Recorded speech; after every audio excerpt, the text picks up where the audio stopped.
Hi friends, again welcome to my channel. मैं हूं पापी पाल और मैं एक क्वालिटी इंजीनियर एंड ऑडिटर हूं।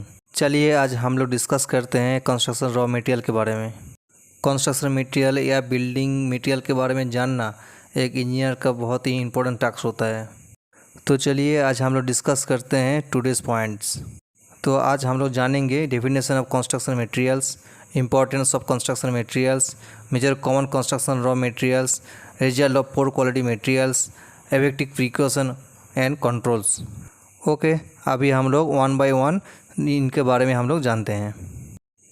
एक्चुअली जो चीज़ या सामान हम लोगों का कंस्ट्रक्शन के लिए ज़रूरत पड़ता है, हम लोग यूज़ करते हैं, सब सामान को हम लोग कंस्ट्रक्शन मटेरियल बोलते हैं। इनका डेफिनेशन क्या होता है चले हम लोग जानते हैं ना। Building materials is material use for construction. Many naturally occurring substance such as the clay, rock, sand, wood and even twigs and leaves have been used to construct buildings.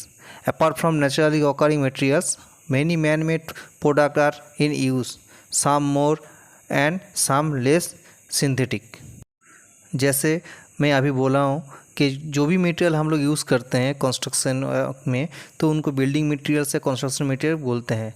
ये हो सकता है नेचुरली हो सकता है और मैन मेड भी हो सकता है। नेचुरली जैसे सैंड, एग्रीगेट, ये सब नेचुरली होता है, और मैन मेड होता है जैसे ब्रिक, स्टील, ग्लास, फाइबर, ये सब आपका मैन मेड मटेरियल बोलते हैं। सो ओवरऑली जो चीज़ हम लोग कंस्ट्रक्शन या बिल्डिंग, रोड, कुछ भी कंस्ट्रक्शन इंफ्रास्ट्रक्चर के लिए यूज़ करते हैं बनाने के लिए, तो वो सब मटेरियल ही होता है, कंस्ट्रक्शन मटेरियल बोलते हैं।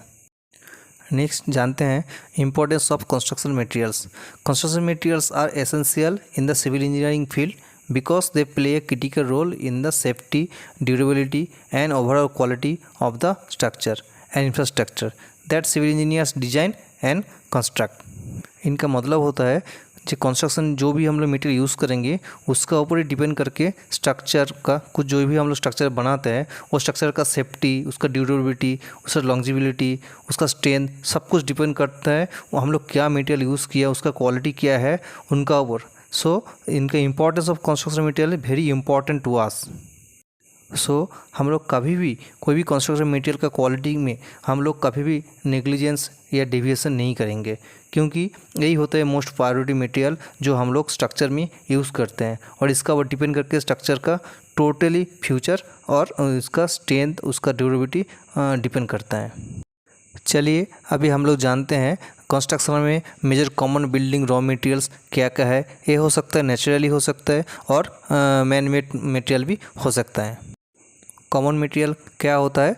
ब्रिक्स हो सकता है कि आपका जो क्ले ब्रिक्स भी हो सकता है, और मैन मेड ब्रिक जो होता है फ्लाई ऐश ब्रिक भी हो सकता है। सेकंड में क्या था? सैंड, फाइन एग्रीगेट को हम लोग सैंड को फाइन एग्रीगेट बोलते हैं। तो फाइन एग्रीगेट में बहुत सारे होता है, जैसे एम सैंड जिसको बोलते हैं, जो मैन्युफैक्चरिंग सैंड होता है जो नेचुरली मिलता है, वो कासा सैंड भी हम लोग बोलते हैं।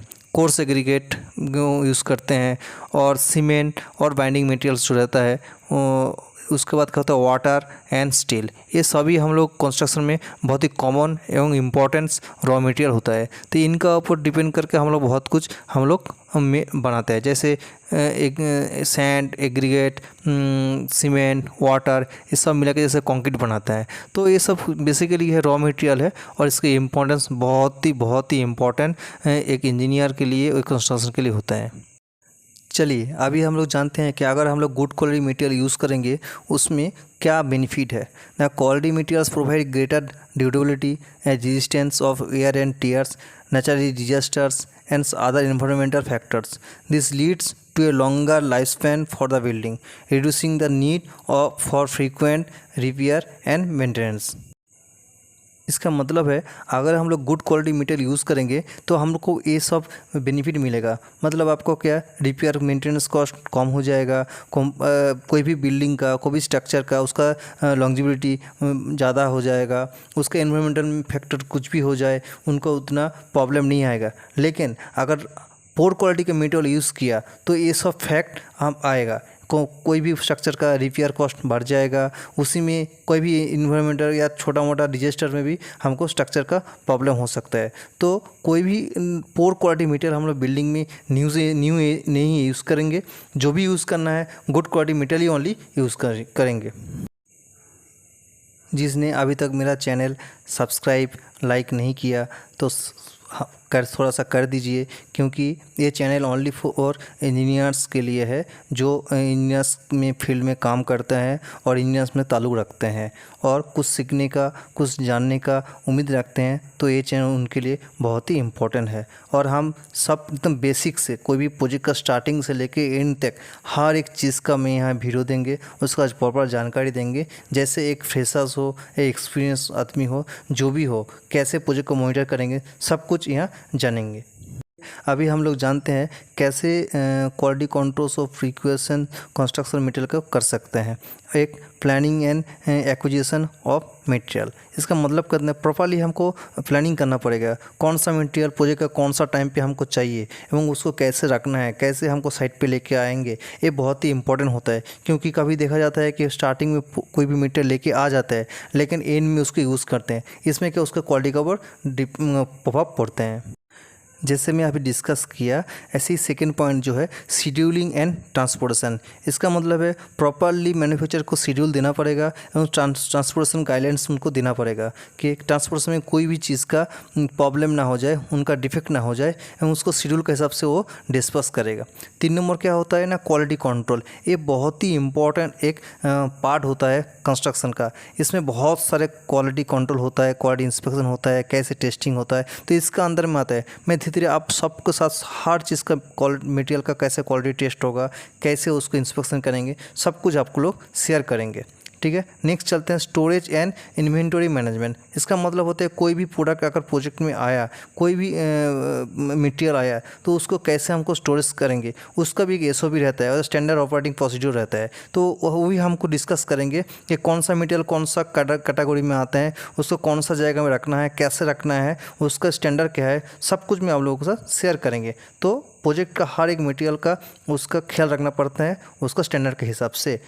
लास्ट में क्या होता है, वेस्ट मैनेजमेंट। मतलब क्या होता है, क्या कोई भी प्रोडक्ट आया, उसी प्रोडक्ट को इंस्पेक्शन करने के बाद अगर वो प्रोडक्ट में कुछ प्रॉब्लम है, मतलब कुछ डैमेज है, तो उसको अलग करके रखना पड़ेगा। या कुछ भी प्रोडक्ट में जैसे स्टील को यूज़ करेंगे, उसको स्क्रैप निकालते हैं तो स्क्रैप को अलग करके रखना पड़ेगा। हर वेस्टेज हो या डैमेज मटेरियल हो, जो भी है उसको अलग अलग तरीक़े से उनको रखना पड़ेगा। ऐसा नहीं कि वो डैमेज मटेरियल या वेस्टेज मटेरियल को फिर कंस्ट्रक्शन में यूज़ कर दे। तो ये सब चीज़ जो है बहुत ही कंट्रोल करना पड़ता है। जो एक प्रोजेक्ट में उसका प्रभाव बहुत ही इम्पोर्टेंट होता है और कोई डेविएशन नहीं होता है। कंस्ट्रक्शन मटेरियल के बारे में अभी हम लोग आज इतना ही जानेंगे। नेक्स्ट कंस्ट्रक्शन मटेरियल के ऊपर कैसे इंस्पेक्शन करना है, टेस्टिंग करना है, एक एक करके वीडियो आप लोग को शेयर करेंगे। Thanks for watching, stay with me. Please subscribe and like कर दीजिए और फ्रेंड्स के साथ अपना शेयर कर दीजिए। Thank you.